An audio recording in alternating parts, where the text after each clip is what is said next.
সাজেকের ইতিহাসের ভয়াবহ অগ্নিকাণ্ডে ব্যাপক ক্ষতির মুখে পড়েছে পর্যটন উদ্যোক্তারা। বেশি বিপাকে পড়েছেন স্থানীয় ক্ষুদ্র ব্যবসায়ীরা। সব হারিয়ে নতুন করে ঘুরে দাঁড়ানোর শঙ্কা তাদের। তবে ভবিষ্যতে বিপর্যয় রোধে পরিকল্পিত রিসোর্ট স্থাপনের পাশাপাশি ফায়ার সার্ভিস স্টেশনের দাবি ক্ষতিগ্রস্তদের। সাজেকের রুইলুই পাড়া এখন শুধুই ধ্বংসস্তূপ। সোমবারের আগুনে পুড়ে গেছে শতাধিক রিসোর্ট, কটেজ ও ঘরবাড়ি। পুড়েছে লুসাই ও ত্রিপুরা জনগোষ্ঠীর ২০০ মানুষের স্বপ্ন। আকস্মিক অগ্নিকাণ্ডে নিঃস্ব হয়েছে পর্যটন উদ্যোক্তারা। আমার এখানে ৫টা রিসোর্ট ছিল, তো দুর্ভাগ্যজনকভাবে ৫টাই কালকে পুড়ে গেছে। তো ৫টা রিসোর্ট এখানে পুড়ে গেছে, তাও প্রায় এবারে ৬ কোটি টাকার, ৫ থেকে ৬ কোটি টাকার মতো হয়েছে।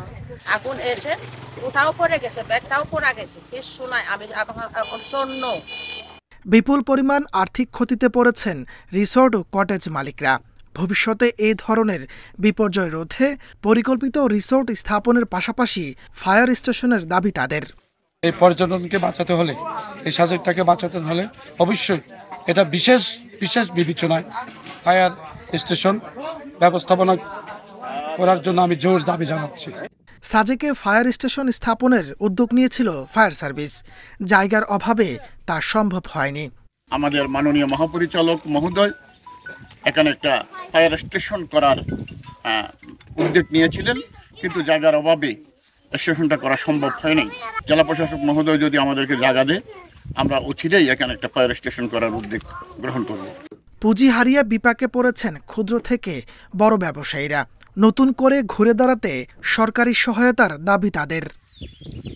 Independent news. এ নিয়ে আরো জানাতে আমাদের সঙ্গে যোগ দিচ্ছেন সহকর্মী সমীর মল্লিক। সমীর, ক্ষতিগ্রস্ত ব্যবসায়ীদের কি কি দাবি রয়েছে? আর ব্যবসায়ীরা যেটা বলছেন যে পরিকল্পিত রিসোর্ট স্থাপনের পাশাপাশি একটি ফায়ার সার্ভিস স্টেশনও তারা দাবি করছেন। এই বিষয়ে কর্তৃপক্ষ থেকে কি জানা গেছে? দেখুন, সোমবারের আগুনে কিন্তু একেবারেই ধ্বংসস্তূপ বলা যায়। আমি এখন যে জায়গাতে দাঁড়িয়ে আছি, আমি যদি আপনাকে একটু দেখাই, এখানকার রুলিপাড়া যে বর্তমান পরিস্থিতিটা, এখানে কিন্তু সাজানো গোছানো রিসোর্ট ছিল, রং বেরঙের সব রিসোর্ট ছিল এবং এখানে প্রচুর পর্যটককে প্রতি মাসে কিন্তু সেবা দেওয়া হতো। কিন্তু এখন যে পরিস্থিতিটা, আসলে এটা মনে হচ্ছে কোনো যুদ্ধ বিধ্বস্ত একটি নগরে। আপনি দেখছেন এখানে একেবারেই যে ধ্বংসস্তূপ, সেটা যে চিত্রটা আমরা সরাসরি দেখাচ্ছি। এখানে অন্তত ৩৪টা রিসোর্ট পুড়ে গেছে এবং যারা এখানে পর্যটন উদ্যোক্তা রয়েছে তাদের সাথে আমার কথা হয়েছে ব্যক্তিগতভাবে। তাদের আসলে এখন তাদের চোখে একেবারেই অনিশ্চয়তা, কারণ তারা বলছে পর্যটন উদ্যোক্তা হয়ে উঠতে গেলে আসলে অনেক ধরনের কাঠখড় পোড়াতে হয় এবং এখানে প্রচুর পরিমাণে তারা কিন্তু বিনিয়োগ করেছে, যে কারণে তাদের সেই বিনিয়োগটা একেবারেই, আপনি জানেন, আগুনে পুড়লে আসলে সবকিছুই নিঃশেষ হয়ে যায়। এখানে একেবারেই তারা কিছুই রক্ষা করতে পারেনি। তাদের যে রিসোর্ট গুলোতে যে ধরনের মূল্যবান আসবাবপত্র ছিল, একই সাথে এখানে অনেক রিসোর্টে দেখা যাচ্ছে তারা অত্যাধুনিক সুযোগ সুবিধা দেওয়ার জন্য পর্যটকদেরকে সেরকম ব্যবস্থা রেখেছিল, কিন্তু সবকিছু পুরে একেবারে ছাই হয়ে গেছে এবং তারাও বলছে তারা নিঃস্ব হয়ে গেছে। এবং এখানে কয়েকটা রিসোর্ট মালিকের সাথে আমার সাথে কথা হয়েছে। তাদের এক একজনের আসলে একাধিক কটেজ রিসোর্ট রয়েছে, তারা এখানে বিনিয়োগ করেছিল বিপুল পরিমাণ এবং ২-৩ জন রিসোর্ট মালিকের সাথে আমার কথা, তাদের প্রত্যেকেরই অন্তত ৪ থেকে ৫ কোটি টাকার আর্থিক ক্ষতি হয়েছে। তবে তারা এই মুহূর্তে যে বিষয়টা আমাদেরকে জানিয়েছে, আমরা তাদের সাথে কথা বলার পরে তারা বলছে আসলে এই ধরনের ঘটনা যাতে পুনরাবৃত্তি না হয়, সেক্ষেত্রে ফায়ার সার্ভিস এখানে স্থাপন করা খুবই জরুরি। কারণ ফায়ার সার্ভিস থাকলে হয়তো আগুনের যে ভয়াবহতাটা সেরকম এটা ছড়াতে পারতো না এবং সেটা শুরুতে হয়তো আগুনটা নিয়ন্ত্রণ করা যেত, কিন্তু সেটি সম্ভব হয়নি শুধুমাত্র ফায়ার সার্ভিস না থাকার কারণে।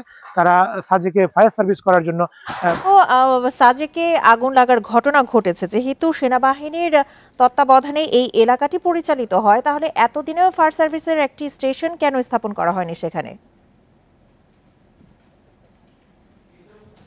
দেখুন, এই বিষয়টা নিয়ে আমি কালকে যিনি ফায়ার সার্ভিসের সহকারী পরিচালক ছিল তার সাথে কথা বলেছি। এখানে আসলে আপনি জানেন সাজেকে এখানে যে ভূমির যে মূল্য এটি অত্যন্ত বেশি এবং এখানে কিন্তু কেউ ফায়ার সার্ভিস স্টেশন করার জন্য জায়গা দিতে চায় না বলে সহকারী পরিচালক আমাদেরকে বলেছেন। তারা বলছে যে ফায়ার সার্ভিসের ডিফেন্সের পক্ষ থেকে আরো আগে এখানে একটা তারা ফায়ার স্টেশন স্থাপন করতে চেয়েছিল, কিন্তু জায়গার সংকুলন না হওয়ার কারণে কিন্তু এখানে ফায়ার সার্ভিস স্টেশন তারা স্থাপন করতে পারেনি।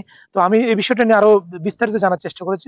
তারা বলছে যে আসলে এখানে জমির যে পরিমাণ দাম, সে কারণে আসলে এখানে জেলা প্রশাসনের পক্ষ থেকে ফায়ার সার্ভিসের জন্য জমি অধিগ্রহণ বা ভূমি অধিগ্রহণ সেটা কিন্তু সম্ভব হয়নি। তবে এবারের যে বিপর্যয়টা তৈরি হয়েছে সেই বিপর্যয়ের পরে কিন্তু নতুন করে ফায়ার সার্ভিস স্টেশন স্থাপনটা জরুরি হয়েছে, এবং এই বিষয়টি আমি কালকে রিসোর্ট মালিক সমিতির সভাপতির সাথে কথা বলেছি। তিনি আমাদেরকে যে বিষয়টা জানিয়েছেন যে তারা যেভাবে হোক তারা হয়তো জমির ব্যবস্থা তারা করবে, যদি সরকার উদ্যোগ নেয় সেক্ষেত্রে তাদের পক্ষ থেকে তারা সহযোগিতা করবে। এবং এখানে যারা আজকে আপনি জানেন আজকে বিকেলে যে পার্বত্য উপদেষ্টা এই এলাকাটি পরিদর্শনে আসছেন, তার কাছেও কিন্তু রিসোর্ট মালিকদের পক্ষ থেকে কিন্তু এই দাবিটাই সবচেয়ে মুখ্য হয়ে থাকবে, যাতে সাজেকে একটি ফায়ার স্টেশন করা হয়। এবং আপনাকে একটা বিষয় জানিয়ে রাখি, আজকে সাজেকের এই ঘটনার প্রেক্ষিতে জেলা প্রশাসনের পক্ষ থেকে যে তদন্ত কমিটি করেছে, আজকে সকাল 10টায় তারা কিন্তু এখানে তদন্ত কাজ শুরু করবে। এবং আজকে গতকাল রাতে উপজেলা প্রশাসনের জেলা প্রশাসনের পক্ষ থেকে যারা আগুনে ক্ষতিগ্রস্ত, আপনি জানেন এখানে রিসোর্ট কটেজ মালিকদের পাশাপাশি কিন্তু স্থানীয় প্রায় 35টা পরিবারের লুসাই এবং